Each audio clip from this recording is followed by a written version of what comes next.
It's the Spiwe Show, an idea exchange empowering us to live well, live fully, and love deeply.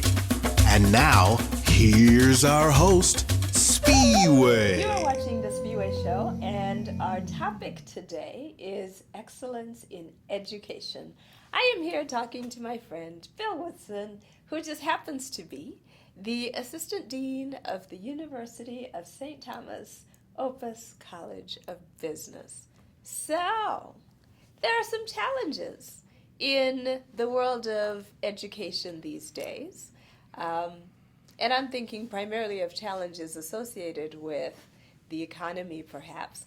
Talk to us about what that looks like for not just St. Thomas, but any university across the United States these days. Well, that's a great question, and you're absolutely right. I think that in the late 90s and going through the mid-2000s were actually great boom years for graduate education. That's when St. Thomas has seen a lot of its growth. We had two new buildings here that were built in the mid-2000s, one here, one on the St. Paul campus, just for the business school. And we've seen dramatic growth. At one point, we were one of the largest graduate business programs, not just in Minnesota, but in the country. Wow. And then I arrived here in 2007, and we had, as you might remember, a few economic challenges in 2007, 2008, yes. And it's dramatically affected our enrollments. But we have also seen some great opportunities because this time period was also the time period we launched the full-time MBA program, and that has given us an opportunity to be not only a factor in the local and regional space, but also national. Having said that, we're still feeling the effects of the down economy, and that down economy has affected not only our business program, but other business schools in the area and business schools around the country. So enrollments are still maybe a bit below where we would like them to be, but we've been very blessed in terms of positioning what we do is exceptionally well, and on a national basis, we've been very blessed in terms of attracting some wonderful, dynamic faculty.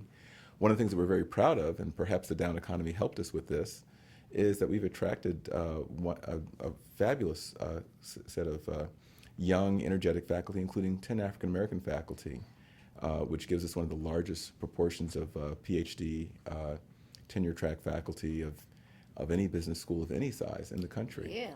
Yeah, so we're very proud of that. We also have the largest ethics faculty, business ethics faculty of any school in the country. That's so we have impressive. some really special things about this program that I think makes it a very relevant, very timely program for not just our local Twin Cities community in the state of Minnesota, but I think makes us a special value proposition, if you will, for a business looking for graduate business education from anywhere in the country. One of the things that prompted the conversation between you and I is because you are doing some pretty interesting things with your MBA program. Talk to me about your outreach scholarship. Well, that is another example, I think, of seeing an intersection of needs and even leveraging things like a difficult economy and seeing that as perhaps an opportunity. In the 90s and the early 2000s, getting into a graduate business program was kind of similar to like trying to get into California real estate. People were mortgaging their homes and their lives because once you got onto that gravy train, you knew life was golden. And people had a sense that, hey, I just get that magical 3 letters on my resume, and I'm going to be guaranteed a fabulous career, and I'll just take on the costs and mortgage my house and family and everything else to get that. People are a lot more thoughtful and concerned about making those major investments now. And so I see our students being much more concerned about getting deep into debt to finance their education, and not just our students, but again, it's a phenomenon that's nationwide. And at the same time, as I mentioned, our enrollments, we've built this infrastructure and we've had some capacity that not necessarily being fully utilized. I was able to engage our dean, who's a very progressive and dynamic educator, Dr. Christopher Puto, and we talked about this intersection of what we are hearing from corporations, that they're looking for talent that represents a broad range of backgrounds, that is geographically flexible, that represents America, and represents, they're looking for gender balance, they're looking for ethnic balance, and they're looking for schools that could bring that to the table. And as you can imagine, bringing especially ethnic balance to Minnesota, that represents the country, is not necessarily something that comes easy. It's a bit of a challenge, isn't it? Yes, it is. Yes, it is. For some reason, people hear about Minnesota winters, and it makes them think twice about, making that transition here. Now, at the same time, it's an opportunity because, as I mentioned, we do have a fabulous infrastructure in terms of corporate representation here. People don't realize the Twin Cities is actually the number 3 city in the country in terms of corporate headquarters, Fortune 500 companies. And that makes it a pretty attractive place to be. We also have a fabulous quality of life. But Minnesota is not very high in the profile of nationally recognized MBA programs. And it's also not very high in the consideration set for African Americans who grew up outside of the Twin Cities, or for other ethnic minorities.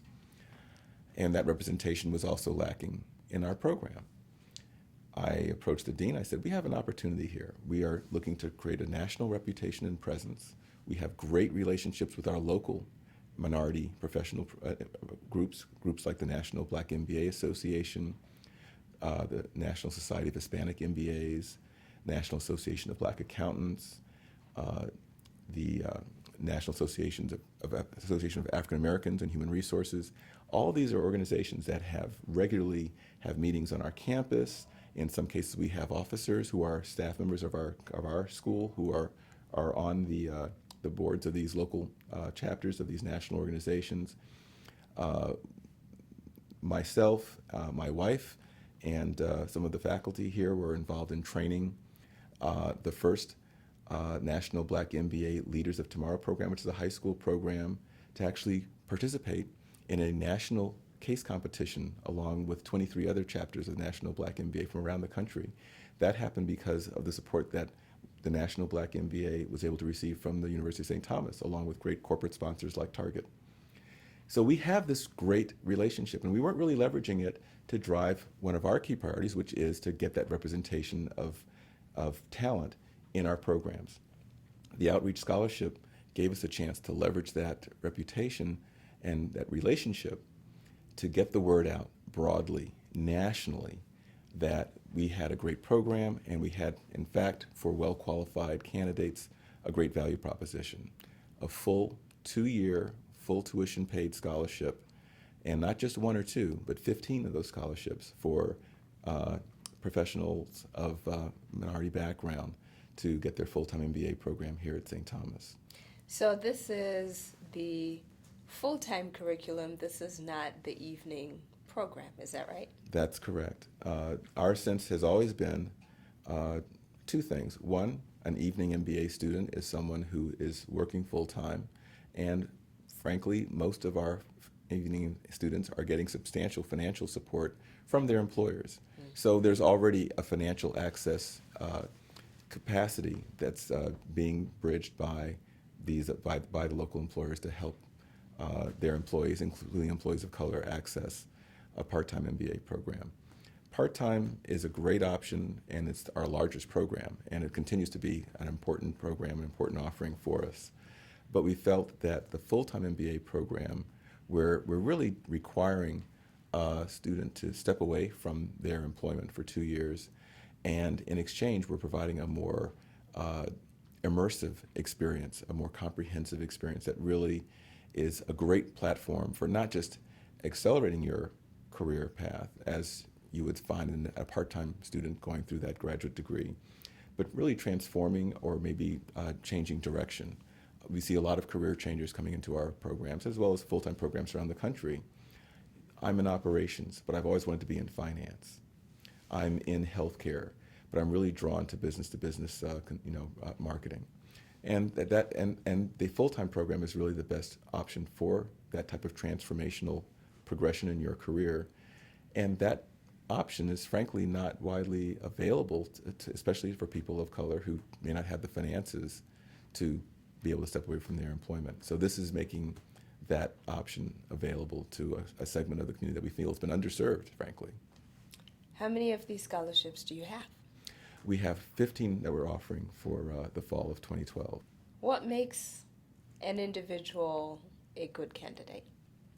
We're looking for people who have demonstrated leadership, who have significant work experience. We prefer 2 years or more of experience, and who have a desire to make a difference, and who not just have that desire, but individuals who can demonstrate how they've made a difference, how they've been of service, whether it's going above and beyond in their employment or in their community.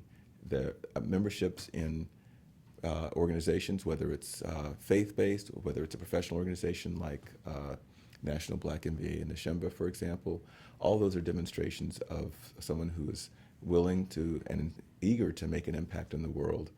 And of course, we're looking for solid academic backgrounds as well. What kind of response have you received to the program so far? Have you finished your recruiting, or can people still apply for the scholarship? That's a great question, and actually April 15th was the deadline for applications for the fall of 2012, but we're already now opening conversations around people who are interested in attending school starting in the fall of 2013. But the response that we've gotten is one of the most exciting things about this program.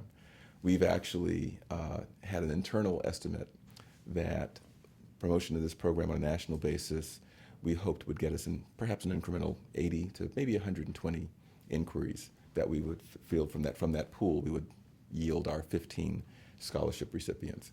We've actually had over 200 inquiries, wow. Which has just been exciting, and I can't tell you how much fun it's been to engage these young professionals from around the country who have an interest in taking their career to the next level and having St. Thomas be a part of that transformation.